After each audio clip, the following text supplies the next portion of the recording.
қандай? Жақсы! Тамаша.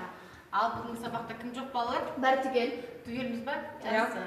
Ал енді балалар бүгінгі сабақта бір-бірімізге жақсы көңіл күйде болу үшін бір-бірімізге жақсы тілектер. Мен саған бүгінгі сабақта белсене қатысуыңды тілеймін. Рахмет. Гүлмира, мен саған сәттілік тілеймін бүгінгі сабақта. Рахмет, сәбина, мен саған үлкен жетістік тілеймін.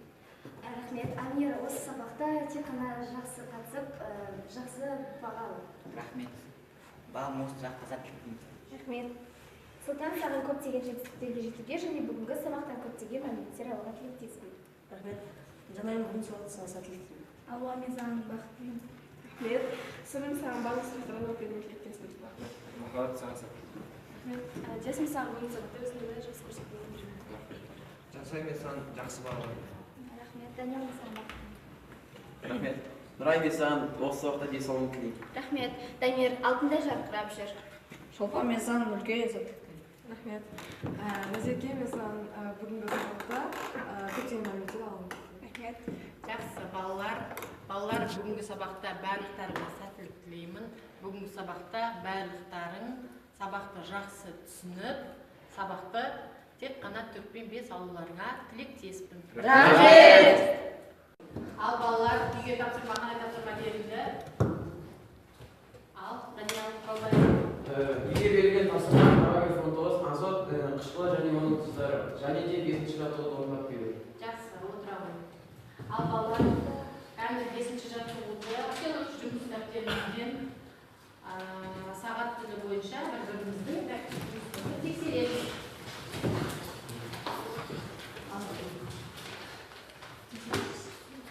Бәрімізде орын алған ба? Жақсы. Кәне орын алған болса, балалар слайдқа назар аударамыз экранға. Бізде бұл жерде деңгейлі тапсырмалар берілген. Кәне бірінші тапсырманы кім оқиды? Кәне бірінші тапсырманы Дамир оқи ғой. Азот қышқылы қайда қолданылады? Азот қышқылы қайда қолданылады?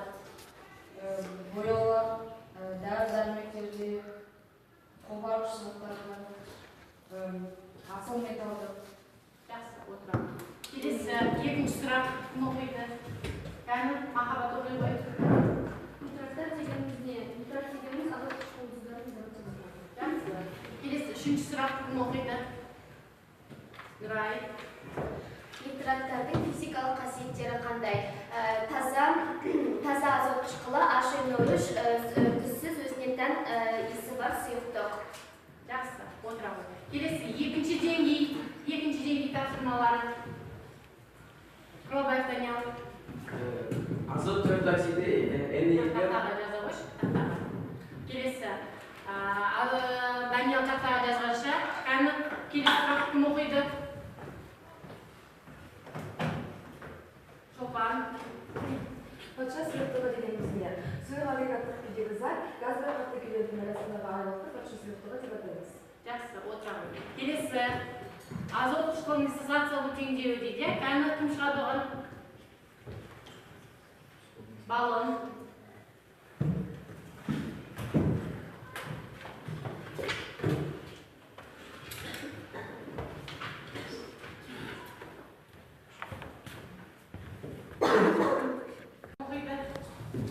Заматияс.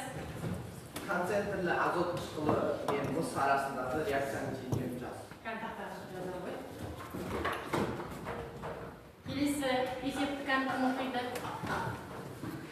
Алуа. 26,4 грамм азот қышқылына зат мөлшерін есептейік. Кәні қатар кеш. Келесі есеп.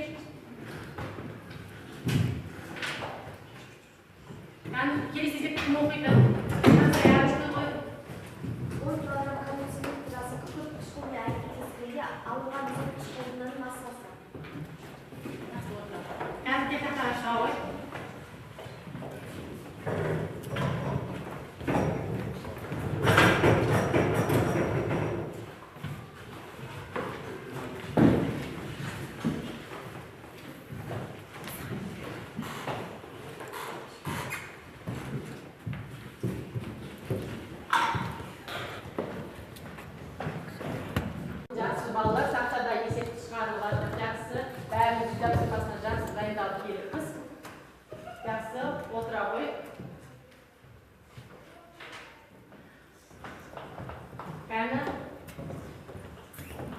Жансаяның есебін көріп жіберейік.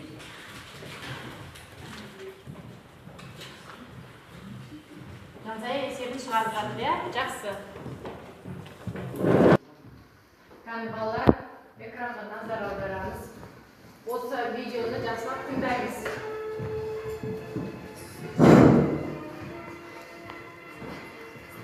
Кәні зер салып көріңдер. Бұл видеода не туралы айтылып жатыр, және не көрсетіліп жатыр. Соған назар аударамыз.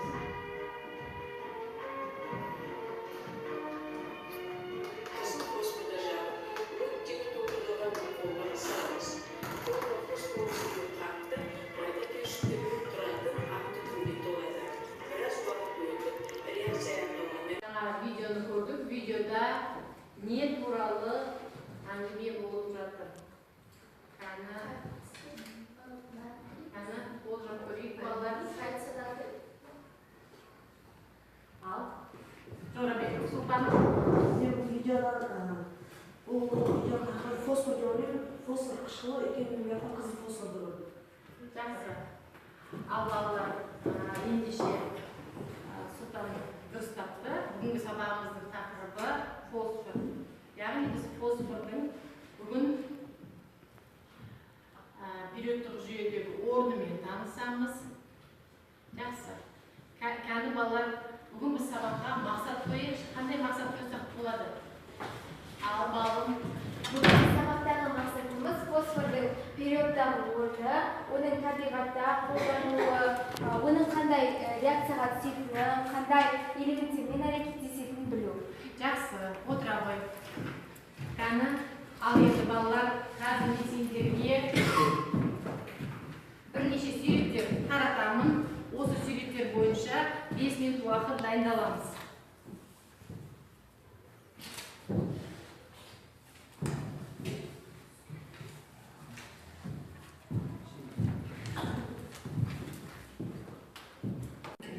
Бүгін балалар конференцияға қатысушылар бізде сабақта химик, физик, агроном, географ және тарихшылар бізді сабағымызға келіп отыр.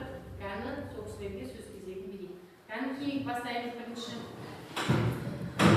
Фосфор 5-ші топтың негізгі топшасы элементі реттік номер 15 оның ядросында 15 протон, 6 электрон бар. Оның электрондық құрылысы 1-есе Тақтаға жаза ғой. Тақтаға жаза ғой.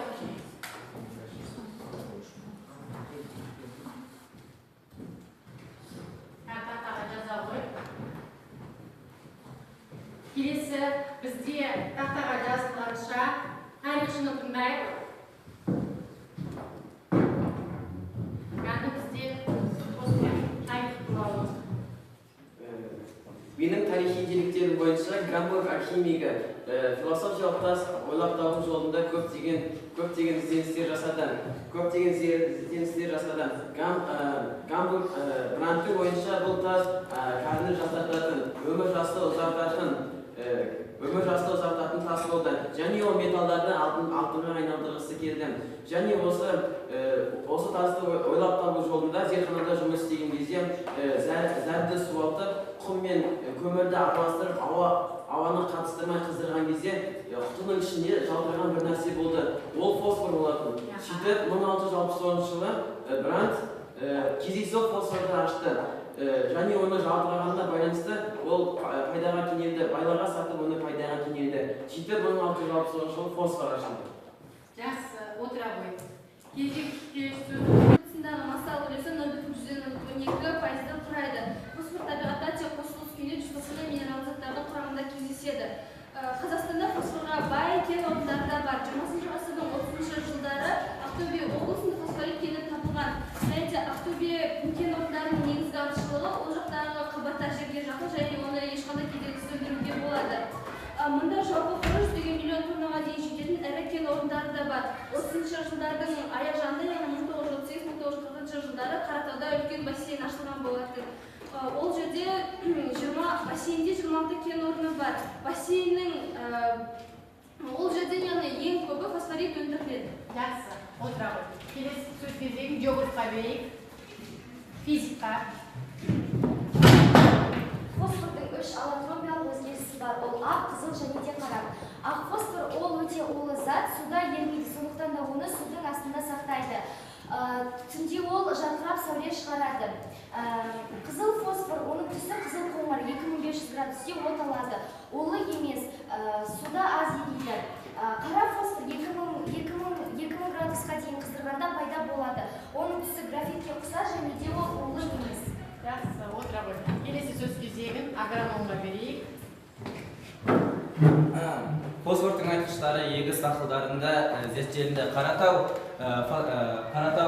фосфоритінен жасалған поли және ортофосфаттар тұзды топырақтардан қолдануға тұздық әсерінен азайтылады. Жақсы. Конференцияға қатысушы. Рахмет, конференцияға қатысты. Ал енді балалар қазір экранға назар аударайық. Семантикалық картаны орнымызға отырып толтырайық.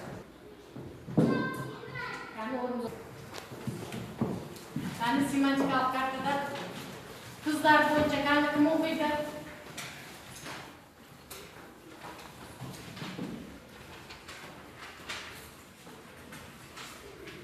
Кәні қыздар бойынша Айғаным.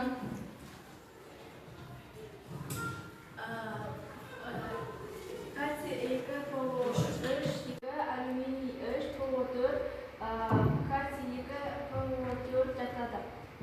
Кальций 3, ПО 4, 2 еселенген деп. Жақсы, отыра ғой. Келесі қышқылдарына. Сәлина. Фосфордың 4 пен HPO3 жатады. Жақсы, отыра ғой. Келесі оксидтері. Гүлмира. Оксидтерге ПО2, O5 және ПО2, O3 жатады. Жақсы, отыра ғой.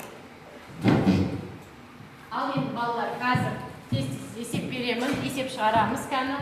Мынау экранға қараймыз. Жаңағы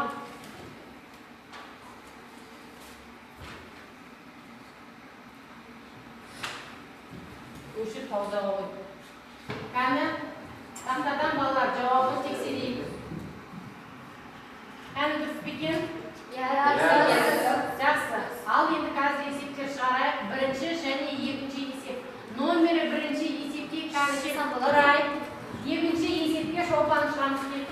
Жылдан тақтаны өшіп, тез орындаймыз. Кәні бізде тақтада есеп болып қалған сияқты, я? Кәні шолпанның есебіне қараймыз. Маған берілген есеп, ол екінші есеп болады. Бұл жақта массасы 15,5 грамм кальций фосфаты берілген және де табу керек. Фосфордың маған екінші есеп берілді. Бұл жақта берілген массасы 15,5 грамм кальций фосфаты және де табу керек. Фосфордың оксидінің массасын табу керек. Шешуі, біз бұл жақта бірінші кальций фосфатын мен фосфордың оксидін теңестіріп алдық. Одан кейін барып екеуінде мр фосфордың оксиді бізде 196 шықты, ал кальций фосфаты бізде 310 шықты. Сосын барып пропорция құрып, есепті шығарған кезде мәні 9,8 шықты. Жақсы, отыра ғой. Келесі Нұрайды тыңдайық. Маған берілген есеп фосфордың оксидін табу керек. Яғни фосфордың оксиді бізде белгілі, ол 7,1 грамм. Ал менде бұл жерде фосфордың қышқылын табу керек, яғни H3PO4 тең белгісіз. Яғни мен бұл жерде алдымен фосфор оксидіне суды қосып алып, фосфор қышқылын шығардым, яғни P2O5 қосылған H2O және де бұдан H3PO4 деген фосфор қышқылы шықты, және де бұны теңестірдім. Алдымен мен фосфор оксидінің бұл жерде мр'ін тауып аламын. Мр менде 152 шықты, және де фосфор қышқылының мр'ін тапқанда менде 98 шықты.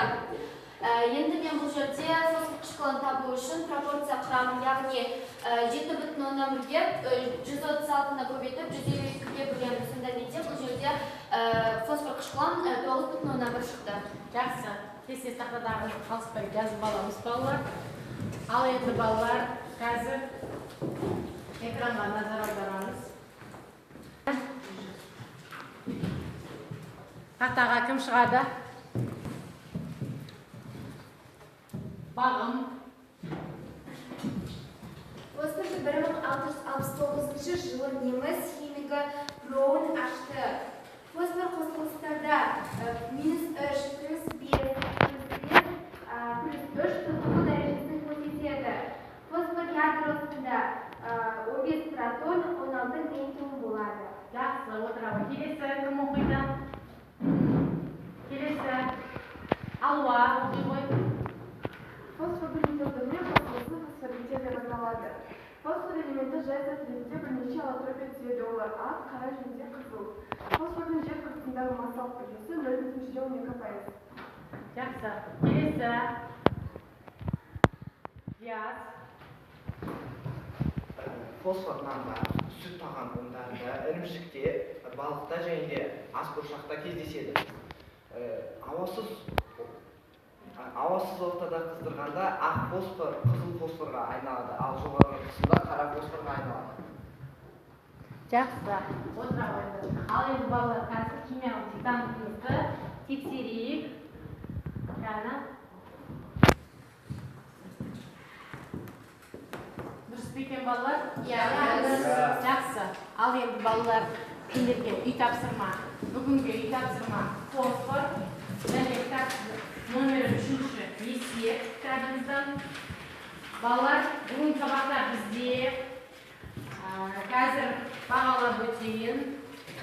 Бүгін бізде бірінші топ бойынша Нұрай 5, Сабина 4, Диас 4, Махаббат 4. Және екінші топ бойынша Шолпан 5, Алимханов Даниял 4, Алуа 5, Құралбаев Даниял 4. Назеркеге тағы дайындалу керек.